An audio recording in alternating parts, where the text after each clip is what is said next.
ওমরা পালন করতে সৌদি আরবে গিয়েছিলেন বাংলাদেশ জাতীয় দলের ক্রিকেটার মুশফিকুর রহিম। ওমরা শেষে দুবাই হয়ে দেশে ফেরার কথা ছিল তার। তবে এর মধ্যে শুরু হয় ইসরায়েল ও ইরান যুদ্ধ, যার কারণে একাধিক আন্তর্জাতিক বিমান সংস্থা ফ্লাইট স্থগিত করে। এমন পরিস্থিতিতে জেদ্দা বিমানবন্দরে আটকা পড়েন দেশের এই অভিজ্ঞ ক্রিকেটার। তবে খুশির খবর হচ্ছে, দেশে ফেরার ব্যবস্থা হয়েছে মুশির। বাংলাদেশ থেকে ফ্লাইট একটা বাংলাদেশ যাবে বিমান, ওইটাতে ও রিটার্ন করবে আগামীকাল সকালে, এরকম আমাকে বললো। তো বলছে যে এটা এখন বাংলাদেশ থেকে বিমান গেলে তাহলে নিশ্চিত আমরা যেতে পারবো। তবে একটা বিষয়, সেটা হলো যে ওরা একটা টিকিট কনফার্ম করছে বাংলাদেশ বিমান।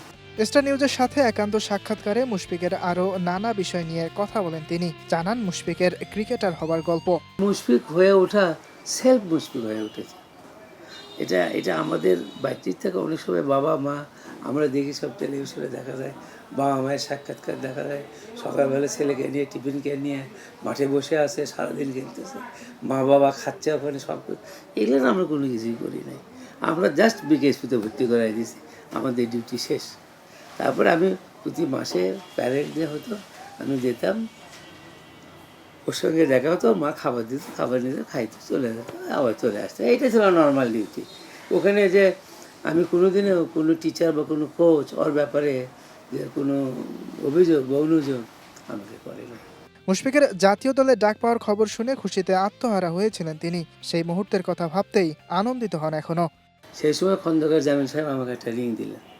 আমি সচরাচর খন্দকার জামিল সাহেবের টেলিফোন খুব কম পাইছি, বিশেষ কোনো কারণ ছাড়ানো টেলিফোন। উনি তখন ছিলেন এস গ্রুপের, ডেভেলপমেন্ট গ্রুপের হলো ভাইস চেয়ারম্যান, আর কোকো সাহেব ছিলেন তখন চেয়ারম্যান। ওনার ওটা সংবাদ পেয়ে, আমি টেলিফোনটা পেয়ে, ওনাকে পেয়ে আমি খুব মানে কৌতূহলবশত, উনি তো আমাকে সহজে টেলিফোন, নিশ্চয়ই কোনো, আমি খাওয়া স্টপ করে আমি ওনার টেলিফোন ধরলাম। তখন উনি বলতেছিলেন যে আপনার ছেলে তো ন্যাশনাল টিমে চান্স পেয়ে গেল। আমি শুনে তখন আমি না ভাত খেতে পারি না, আমি ওনার সঙ্গে কথা বলতে, মানে আমার একেবারে বাক রুদ্ধ হয়ে গেছিলো সেই সময়। আমি কয়েক মিনিট ওনার সঙ্গে কথাই বলতে পারিনি। তখন ছিল আন্ডার-16 ক্যাপ্টেনও, তখন অস্ট্রেলিয়াতে খেলতেছিল ওরা, একটা ট্যুর ছিল ওরা, এখন ওদের 1 মাসের একটা ট্যুর ছিল বিভিন্ন দেশে। তারপরে তো আসে তারপরে গেল, ওটা একটা সারপ্রাইজ। বগুড়ায় বেড়ে ওঠা মুশফিককে একসময় সবাই চিনত মাহবুব হামিদের ছেলে হিসেবে, কিন্তু এখন মাহবুব হামিদকেই সবাই চেনে মুশফিকের নামে।